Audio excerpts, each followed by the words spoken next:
It was a chilly October morning when Clara woke up to a strange noise, like a soft creak from somewhere inside the house. She looked around her bedroom, but everything seemed normal. The wind outside was strong, whistling through the trees.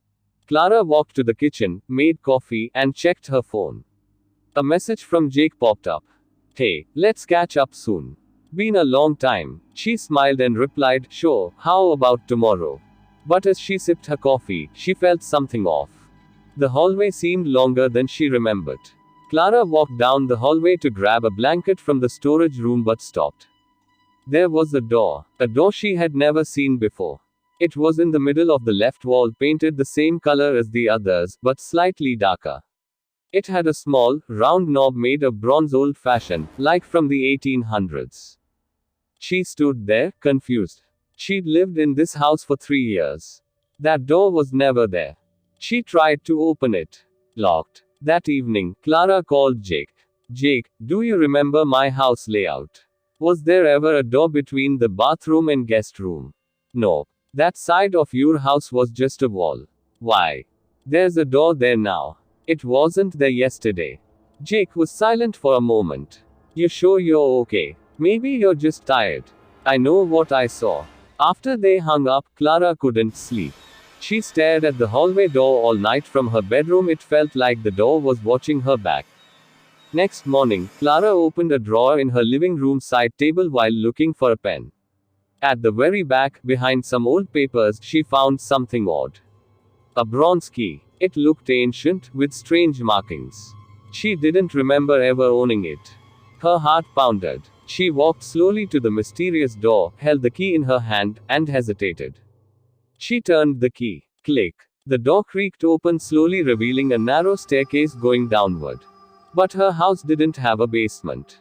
Clara stood at the top of the narrow staircase, her hand still on the doorknob. The air drifting from below was cold and smelled like damp earth and metal. She grabbed a flashlight from the kitchen drawer, took a deep breath, and stepped inside. The wooden stairs creaked under her feet. Cobwebs brushed against her face as she went lower and lower. She counted 12 steps. Then the stairs stopped. She was now standing in a long hallway. The walls were made of old stone, like something from a forgotten cellar.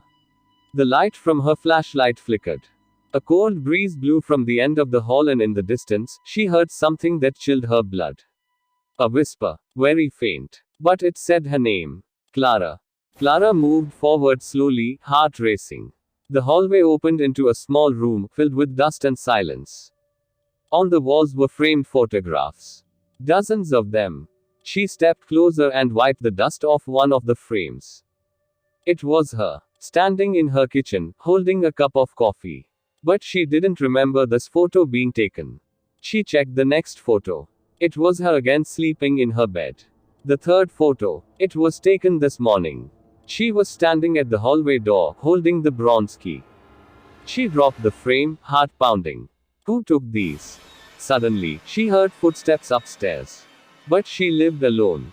Clara ran back up the stairs, but as soon as she stepped into the hallway, the door slammed shut behind her.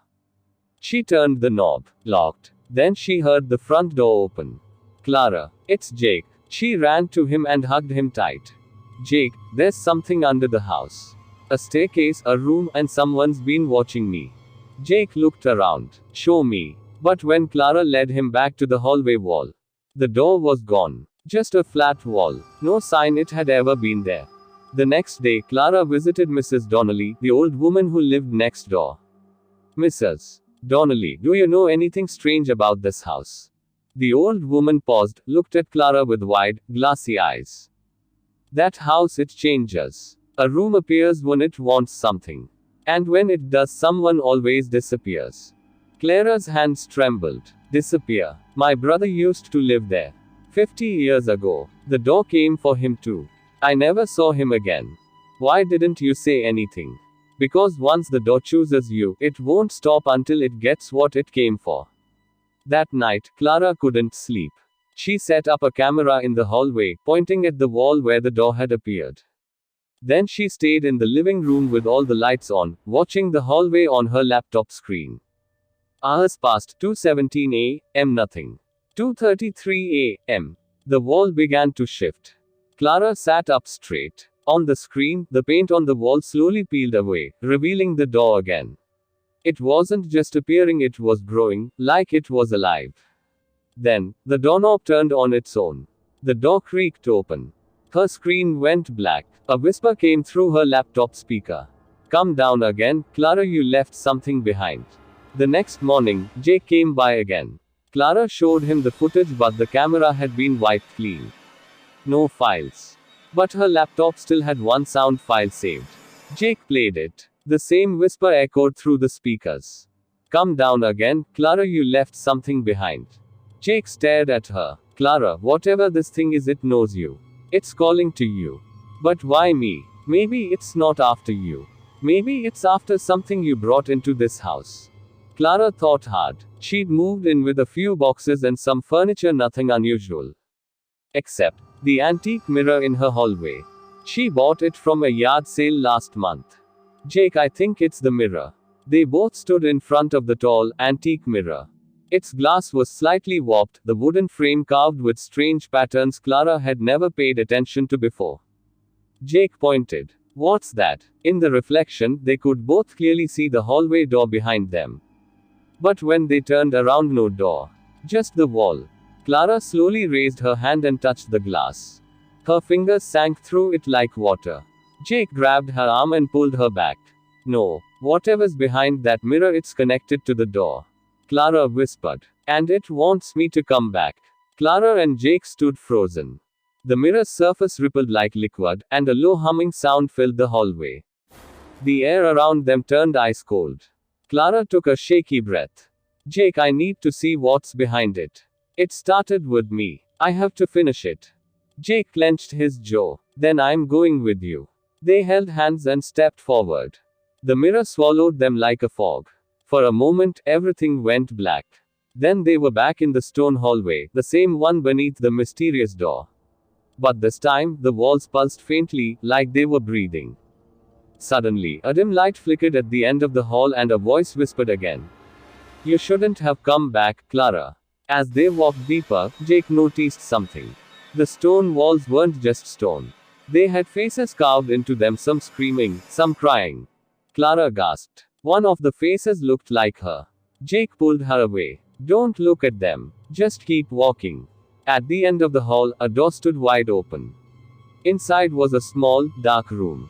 At the center of it, a wooden chair. On it sat a box, old, locked with a rusted latch. And behind the box, barely visible in the shadows, was a tall figure. Its face was hidden behind a cracked porcelain mask. The figure raised its head slowly. Give it back, it whispered. Clara stepped forward, trembling. What is this place? The masked figure didn't move. Jake opened the box. Inside were old belongings, an envelope with Clara's childhood photo, a burnt teddy bear, a keychain with her old school name. These are my things. From when I was 10. I don't even remember losing them, the figure stood. You weren't supposed to leave, it said. You belonged here. You were chosen. Chosen for what? Clara cried. The figure raised its hand. To remember. Suddenly, the stone room began to collapse. The walls cracked. The faces screamed. Jake grabbed Clara's hand. We have to get out. Now. They ran back toward the mirror portal, but it was fading fast. Clara and Jake sprinted through the crumbling hallway. The stone floor cracked beneath their feet, and dust filled the air. The faces on the wall were now screaming louder and louder, some even reaching out with stone arms, trying to grab them. Clara looked ahead. The mirror flickering, like a dying flame, was still there.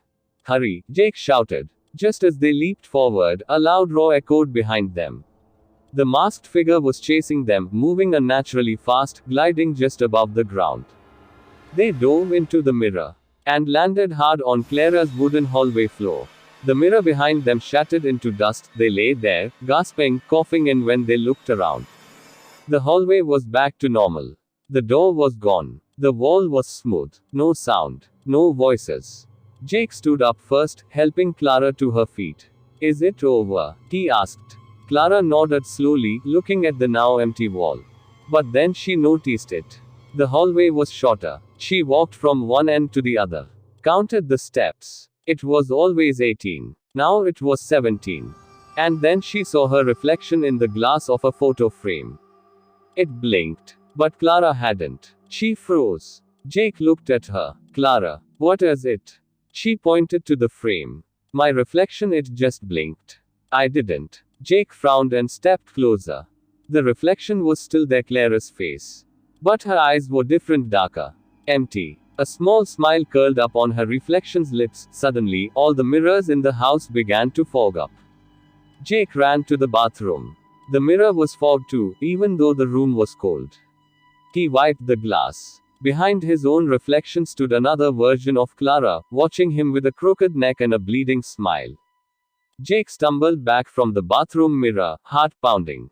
Clara, there's something in here, it looks like you, but it's not you. Clara rushed to the door. Inside, the mirror had returned to normal. Jake, there's nothing. Suddenly, Jake froze. His eyes locked onto something behind Clara. Don't move. Clara turned slowly. Standing at the end of the hallway was another version of her. Same face. Same clothes. But this Clara had jet black eyes and a long, jagged smile carved into her face. Jake, Clara whispered, backing away.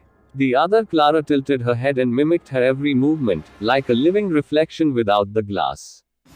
Then she whispered in a voice like cracking glass. You left me behind. Now I'm real. Jake and Clara locked themselves in the kitchen, breathing hard.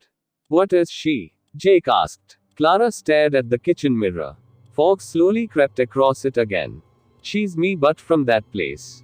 I think when I escaped, something followed. Maybe there are rules. Jake opened a notebook and wrote quickly, never trust your reflection. The door appears when you're alone, the other side remembers everything. Never go down twice. If you leave something behind, it comes back. Clara underlined the last one. The box. My childhood things. I didn't take them. I left them there. So now that thing thinks it belongs here. That night, the house refused to sleep. Every mirror fogged on its own. Every shadow stretched too long. At 3:33 a.m., Clara heard her name whispered from every room. Clara, Clara, you're not done yet. The wall where the door once appeared began to crack, just a thin line, like a vein in the paint. Jake stood with a hammer in hand, shaking. What if we destroy every mirror? Clara nodded. They smashed the bathroom mirror, the hallway mirror, the one in the kitchen. But the more they broke, the more the wall cracked open. A hand pushed out. Pale, thin, with black claws. And from deep inside the wall came the voice. You can't leave your past in the dark, it always finds a way out. Clara screamed as the hand pushed further through the crack in the wall. Its arm was too long, unhumanly long, covered in black veins and dripping something thick and dark. Jake swung the hammer, slamming it down on the wall. The hand pulled back with a shriek that sounded like metal tearing. Then silence. But the crack stayed, growing slowly. Clara backed away. It's trying to break through. It's not just a door anymore. It's becoming part of the house. Jake looked at her. We need help. Someone who knows this kind of thing. Clara hesitated. There's one person. The next morning, they drove 2 towns over to visit Mara Elwood, a psychic who used to help missing persons cases until she quit suddenly and vanished from the public. Mara lived in an old cottage, surrounded by dead trees. She opened the door before they knocked. You shouldn't have come, she said coldly. That thing, it's already inside you. Clara trembled. Please. We need to know what it is. Mara led them in. Her living room was full of mirrors, but all of them were covered with black cloth. She poured them tea. Then she placed her hand on Clara's forehead and closed her eyes. A minute passed. Then she opened her eyes and whispered. It's not just a ghost, it's your shadow memory. A forgotten version of you that never grew up. It was left behind in pain. Now it wants to replace you. Jake stared. How do we stop it? Mara looked at them with a haunted expression. You don't. You complete it. Or it will complete you. Clara stared at Mara. Complete it. What does that mean? Mara stood and walked over to one of her covered mirrors. Shadow memories are like broken reflections. They contain everything you've buried: fear, guilt, pain. Yours is alive because you never faced what happened in that room when you were 10. She pulled the cloth off the mirror, but the glass was pitch black. You must return and remember what you've forgotten. Only then can it stop hunting you. Jake stepped forward. But that place, it nearly killed us. Mara shook her head. It wasn't the place. It was the truth. And truth doesn't kill. Denial does. She handed Clara a small pendant with a cracked glass circle. This will show you what's real. But beware, if you stay too long, your shadow will take your place. That night, the crack in the hallway wall was a full outline, now a door without a frame, pulsing like a heartbeat. Clara held the pendant tight. I have to go back. Jake nodded. Then I'm going with you. Again. They touched the wall, it melted away. Behind it, the stone hallway again. But this time it had changed. The walls were darker. The air felt heavy, like grief. And instead of silence, there were whispers, hundreds of them, all saying the same thing: remember. Remember. Remember. At the end of the hall was the wooden chair again. But this time, it wasn't empty. A child version of Clara sat there, head down, clutching the burnt teddy bear from before. Clara slowly walked toward the wooden chair. The little girl, her younger self, rocked back and forth, humming a tune only Clara recognized. It was the lullaby her mom used to sing before everything changed. Jake stayed a few steps behind, watching silently. Clara knelt. Hey, it's me. I mean you. The little girl lifted her face. Her eyes were filled with tears, but they were also black, like endless tunnels. You left me here, she whispered. Clara's voice cracked. I didn't know I was scared. You promised we'd be okay, the girl said. But when the screaming started, you ran. You let it happen. You forgot me. Memories began to rush back, flashes of a stormy night, a thunderclap, her mother's shadow yelling, the door to the hidden room slamming shut. Clara had locked the door from the outside. The guilt hit her like a wave. I didn't mean to, I was just a kid.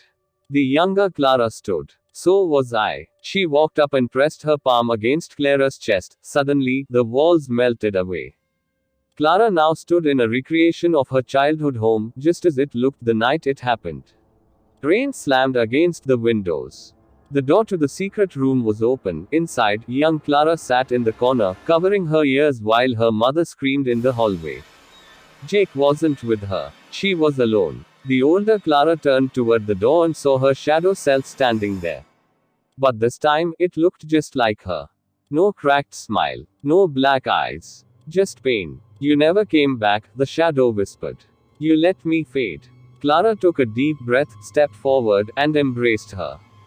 I'm here now. I remember. I'm sorry. The room started to crack, but instead of falling apart, light spilled through the walls. The shadow smiled and faded into Clara, becoming part of her once again. Clara blinked. She was back in her own hallway, flat on the floor. Jake hovered over her, eyes wide with worry. Clara, you were gone for almost 5 minutes, you just collapsed. She sat up slowly, heart pounding. I saw her. The little me. I remembered everything. Jake helped her to her feet. The hallway wall was smooth again. No crack, no door, just silence. But this time, it didn't feel empty.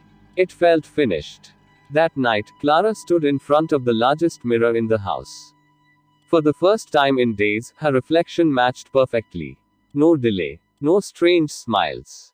Just her. She almost smiled. Then she turned off the lights and walked to her room. The mirror stayed for a moment longer, glowing faintly. And then, the reflection blinked again. Twice. Once for Clara.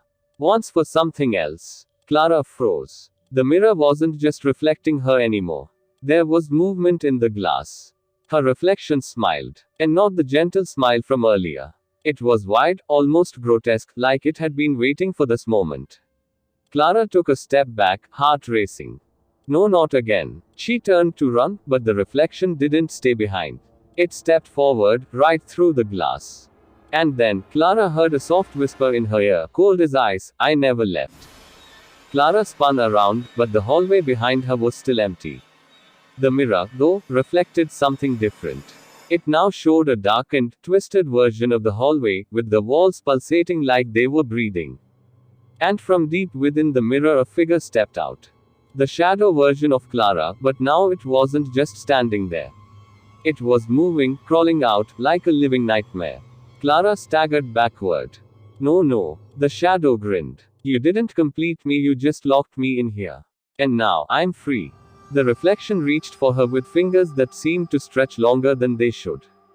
Clara ran toward the door, but it slammed shut in front of her.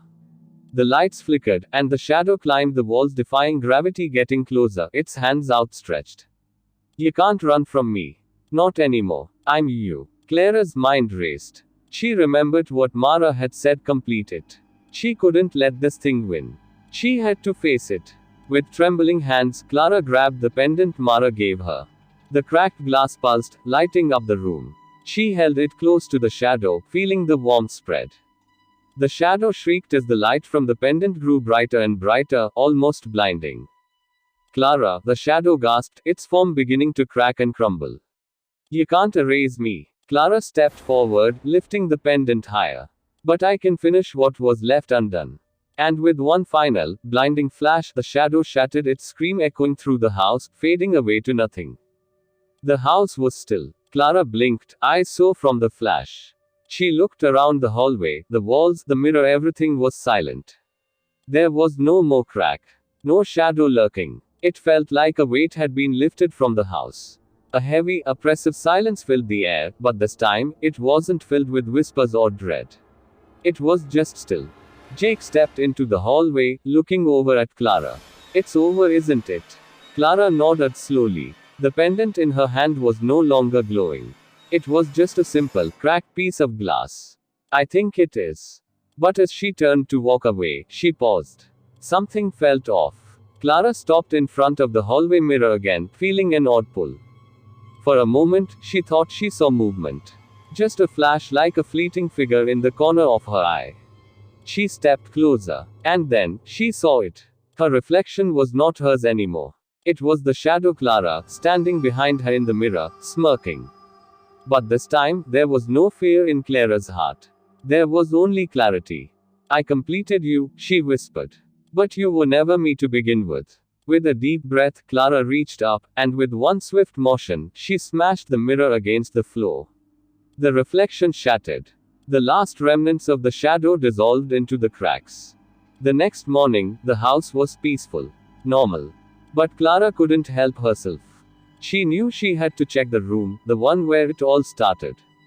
The door to the hidden room, the one she had locked away, was wide open now.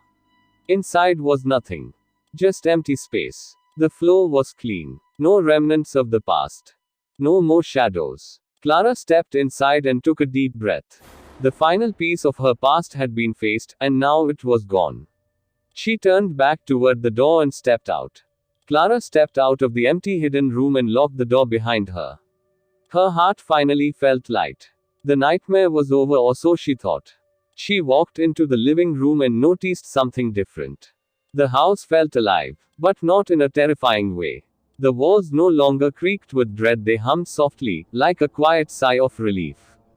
The air was warmer, the rooms brighter. Suddenly, the living room window, which had never opened before, slid open by itself. A soft breeze blew in, carrying the scent of fresh flowers. Clara hadn't planted any flowers. She stepped outside and gasped. Behind her house, where there was nothing but an old fence before, now stood a vibrant garden. Birds chirped. Flowers bloomed in perfect rows. A small fountain bubbled in the center, and a wooden bench sat beside it.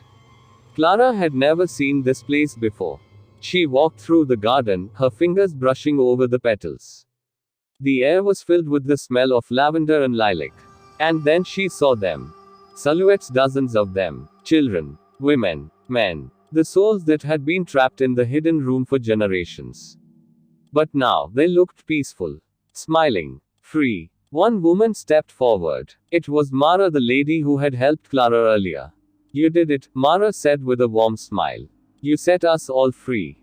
The room is sealed. The curse is broken. Clara's eyes welled with tears. For the first time in her life, she wasn't afraid of the house, she was proud of it. But why the garden? Clara whispered. Mara looked around. Because every horror buried in darkness deserves a chance to bloom in light. You gave us that chance. Weeks passed. The house no longer felt haunted. It felt healing. Clara decided to turn it into a healing retreat for children who had experienced trauma. She named it the garden house.